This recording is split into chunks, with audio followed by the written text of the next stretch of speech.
तुम्हारी सबसे बड़ी कमजोरी ही तुम्हारी सबसे बड़ी ताकत बन सकती है दोस्तों। लेकिन कब? जब आप उसे समझो और उसे बदलो।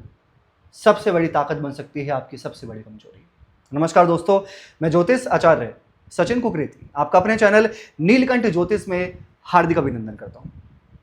दोस्तों, आज का ये ज्योतिष का कार्यक्रम कर्क राशि कैंसर साइन के लिए बहुत विशेष कार्यक्रम है, बहुत महत्वपूर्ण कार्यक्रम है। सबसे पहले आप सभी लोगों का बहुत बहुत बहुत बहुत धन्यवाद कि आप सभी लोग इतना प्यार देते हैं, इतने कमेंट्स करते हैं और अपने सुझाव देते हैं।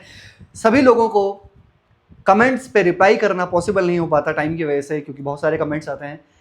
लेकिन वापस से बहुत बहुत धन्यवाद कि आपका इतना प्यार होता है। लेकिन सभी लोगों के कुछ सुझाव थे कि आप खूबियों पे तो बहुत बात करते हैं, गुण पे बहुत बात करते हैं, लेकिन कमियों पे भी बात कीजिए ताकि हमें पता चले इंटरनली कि कर्क राशि में क्या कमियां होती हैं और उसको सुधारने का प्रयास करें। दोस्तों, आपको खूबियां तो हर कोई बता देता है, लेकिन जो आपकी कमियां आपको बताए वही आपका अपना होता है। जैसे कि मैं आज चर्चा करेंगे कर्क राशि ऐसी 5 आदतें कौन सी होती हैं आपके अंदर जो आपको कल नहीं, आज नहीं,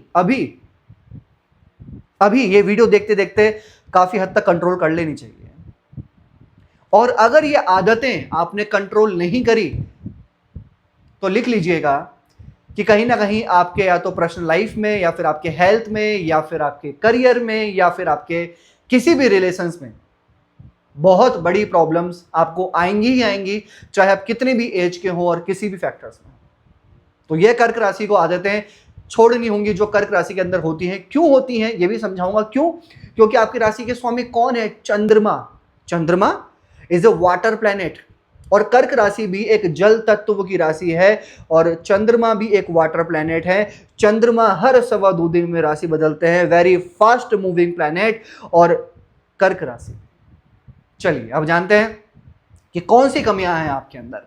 दोस्तों, ये जो कार्यक्रम है ये चंद्र राशि यानी कि आपकी जन्म राशि कर्क राशि है उस पर आधारित है। चलिए, सबसे पहली कमी, सबसे पहली आदत जो आपको छोड़ ही देनी चाहिए, नहीं तो कहीं ना कहीं इस पे थोड़ा बहुत आपके हेल्थ पे धीरे धीरे फर्क तो पड़ेगा, वो है ओवर थिंकिंग। क्यों क्यों बोल रहा हूं मैं ऐसा?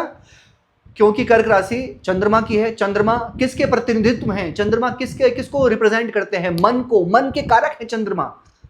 तो सीधा सा अर्थ है कि जब मन के कारक चंद्रमा है तो मन शांत कैसे हो सकता है? ओवर थिंकिंग तो करेंगे ना। वाटर प्लैनेट है, वाटर साइन है। वाटर क्या होता है? हाथ में ले लोगे वाटर को तो ठहर जाएगा वाटर, नहीं ना। बहता हुआ पानी है, बहता हुआ पानी है। इसलिए ये जो कर्क राशि वाले व्यक्ति होते हैं बहते हुए होते हैं। ये ओवर थिंकिंग होती है बहुत ज्यादा इनके अंदर और ओवर थिंकिंग की वजह से बहुत सारी परेशानी आपके जीवन में हो जाती है, चाहे वो रिलेशन हो, चाहे फिर वो किसी के साथ में कोई भी रिश्ता हो, चाहे फिर वो कोई भी चीजें हो, पास्ट हो, प्रेजेंट हो और फ्यूचर हो। ओवर थिंकिंग की वजह से तीनों चीजों पे इफेक्ट पड़ जाता है।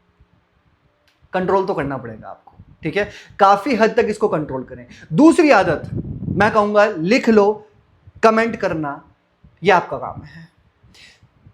90% तो मैंने देखा है ये जो कर्क राशि में होता ही होता है, वो है प्रोक्रास्टिनेशन, यानी कि काम टालने की आदत। 64 कलाओं का ज्ञान होता है इन व्यक्तियों के अंदर। समझदार में कोई कमी नहीं है, खूबियां हैं, चतुर, चालाक, समझदार, अंदर से तेज, पता है इनको, सब कुछ पता होता है इनको, लेकिन फिर भी प्रोक्रास्टिनेशन, काम टालने की आदत कर्क राशि में होती है। कर लेंगे, देखा जाएगा ना, देखा जाएगा, हो जाएगा, कर लेंगे, हो जाएगा। ये इनका एक फेवरेट वर्ड होता है इंटरनली, या तो फिर हो जाएगा, कर लेंगे, देखा जाएगा, हो जाएगा, कर लेंगे। तो ये काम टालने की आदत कर्क राशि में मैंने 90% देखी है। रिसर्च प्रैक्टिकली एक राशि बेस पे बता रहा हूं आपको। तो ये इनको कहीं ना कहीं सुधारना पड़ेगा अगर अपनी लाइफ में आगे बढ़ना है तो।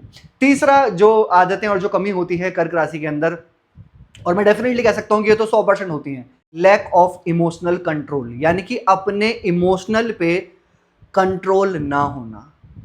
इमोशनल इतने होते हैं, इतने इमोशन से भरे हुए व्यक्ति होते हैं कर्क राशि वाले व्यक्ति। और राशियों के नाम बताऊं आपको?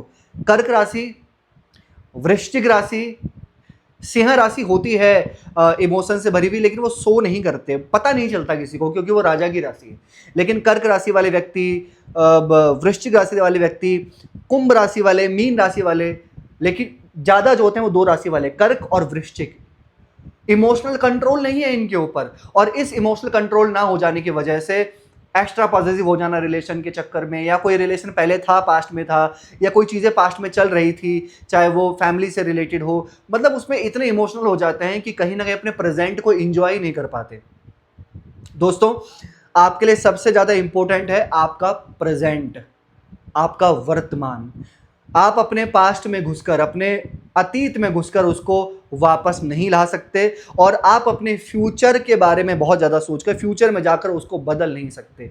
जो डेस्टिनी लिखवा कर आए वो तो होना ही है, लेकिन यहाँ आपको अपने इमोशंस पे, अपने इमोशनल पे कंट्रोल करना ही होगा, क्योंकि ये बहुत एक्स्ट्रा इमोशनल होते हैं। छोटी छोटी बातों पर पता नहीं चलता कि कब ये इमोशंस या इमोशनली हो जाते हैं, वो तो आपको ध्यान रखना चाहिए।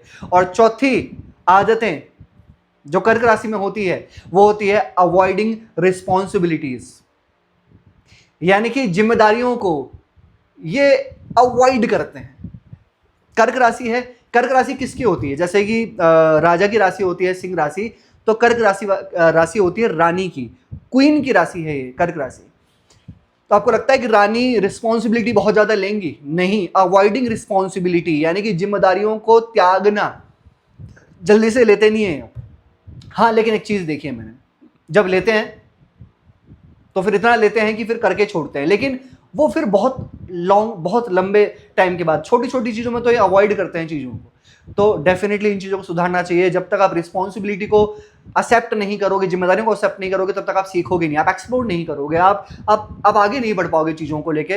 तो हर चीजों में आपको रिस्पॉन्सिबिलिटी लेनी पड़ेगी, चाहे आपका रिलेशन हो, चाहे आपकी किसी भी चीज में हो। तो ये चीजों को आप कंट्रोल कीजिए, या फिर इस चीजों को आपको छोड़ना ही पड़ेगा।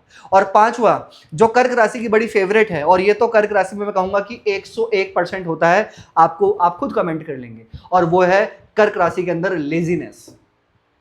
छोटा सा काम किया, बता दिया बहुत सारा, ये मैंने ये किया था, मैंने वो किया, मैंने ये किया, देखा मैंने ये किया, मैंने ये किया, और किया इतना सा।